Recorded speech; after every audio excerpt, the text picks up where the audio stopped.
News 24 తెలుగుకి స్వాగతం. వార్తలోని ముఖ్యాంశాలు చూద్దాం.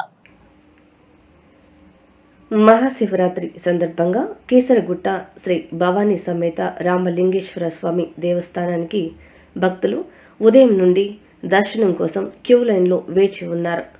హర్యానా మాజీ గవర్నర్ బండారు దత్తాత్రేయ, రోడ్లు భవనాల శాఖ మంత్రి కోమటిరెడ్డి వెంకటరెడ్డి, మాజీ మంత్రి ఎమ్మెల్యే మల్లారెడ్డి అధికారులు స్వామివారి దర్శనం చేసుకున్నారు.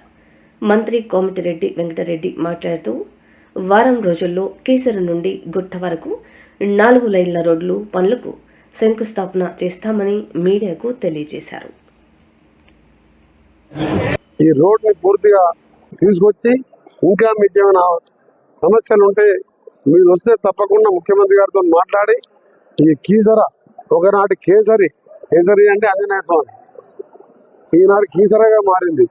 దీన్ని అభివృద్ధి చేయడానికి నా వంతు సీనియర్ మినిస్టర్గా తప్పకుండా మీ అందరికీ అందుబాటులో ఉండి భక్తులకు అన్ని వసతులు కల్పిస్తానని, అవసరం ఉంటే బయట 4-6 కాటేజీలు విఐపీలు వచ్చినా ఎవరైనా దూర ప్రాంతాల్లో వచ్చినా ఉండే విధంగా కాటేజీల నిర్మాణం కూడా చేపడతామని తెలియజేసుకుంటూ అందరికీ మహాశివరాత్రి శుభాకాంక్షలు.